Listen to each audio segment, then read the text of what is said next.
Everyone absolutely loves this mold, myself included, but it's hard to deny that this is one intense piece of engineering. The parts move very fluidly, but there are so many steps to get this into its gun mode, and the gun mode isn't that great, but that's only in the panel lining. Everything else is absolutely brilliant. I suppose it's always going to be a sad fact that every gun-based Megatron will have an incredibly nightmarish transformation.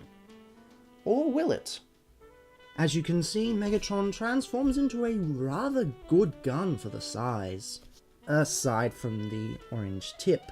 Funny thing about this orange tip, it's not the tip itself that is orange, but the entire gun barrel, and there's just some grey paint over there. Honestly, I don't know why they would have an orange barrel on a gun this small, but apparently American safety laws are that strict. I mean, at least they're not as strict as the Australian ones, where I won't actually go into that. Overall, though, he is a pretty nice gun. He's a nicer gun from this side, because you don't have the robot mode belly over there, but still, he's nice over there as well. You do sort of have a visible head over here, but it's not too bad. And yes, the hand's kind of sticking out of there, but it's done in such a way that it blends in to the gun, and that's actually, I think that is the mechanism that you click at the back there. I'm not sure. I don't know how guns work. I'm not an American. Also, the only real kibble are the ball joints over here, from how the legs transform, but it's still pretty good. Aside from this part here, the only real gripe that I have is this Decepticon symbol. It is a rub symbol, and it works quite well, but they've done it in a very bizarre way. I'm not sure if that's coming up on camera, but it sort of works, but at the same time it's partially clear, and also it comes across the edge here, so it doesn't really work the best. I'm not sure if that's coming up on camera at all, actually, because I'm not seeing it through the monitor. Regardless, he is a pretty decent gun mode.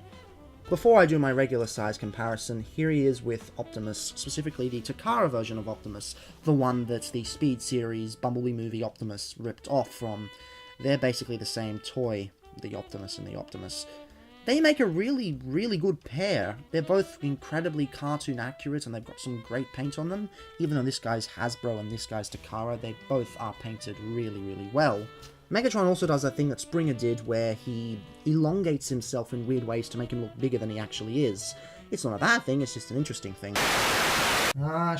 Apparently this guy's supposed to clip into the hands of the Masterpiece Seekers, because it's got a little tab there, but because I went with the KFC hands, mine doesn't do that. Ah well, you win some, you lose some. The transformation's actually quite genius for the size. First thing you want to do is bring out the legs, use the ball joints to get them down. Easy! So easy! You don't need a million steps for the legs, it doesn't need to be like that. Next thing you want to do is bring down the gun a bit, bring out the arm, and then you can collapse it together. And then the entire chest section folds in on itself, and the arm comes up. Again, so easy! Why do you need a million steps on a Megatron? Then the arm just pops down and the head pops out. That's pretty simple. And for a Legends figure, this is a fantastic Megatron.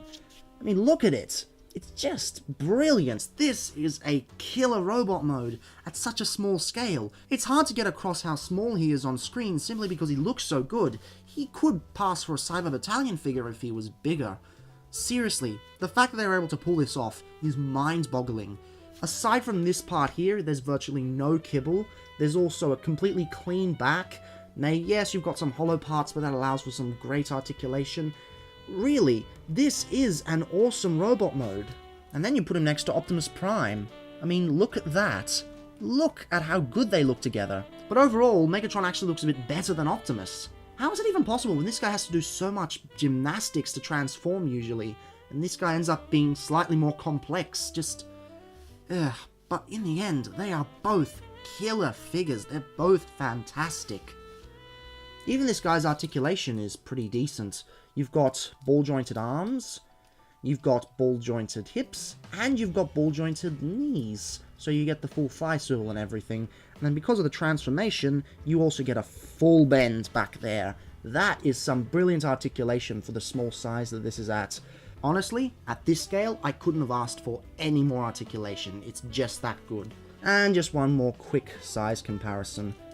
The only real problem is that these are a bit hard to stand on this surface, but it's not really an issue on completely flat surfaces. This guy is awesome. Now yes, I have already transformed this on camera, I've already made my points, but I want to reiterate, this is an incredibly simple but effective transformation. It gets the job done, and it turns into a pretty convincing gun mode. At this size, in that few steps, this toy itself is pretty decent, but the point of this review isn't to highlight that, it's to highlight the fact that you don't need to over-engineer things. If you're clever about it, things can work to your advantage, and you might just end up with something that's better for it. Not to say I don't like complex transformations, I absolutely love the MP36's transformations, but if you think about it for a second, it didn't have to be that complex, and this figure proves that. But enough of that, tomorrow we return to the realm of nostalgia, and give a certain line some much needed praise that I feel I haven't given enough.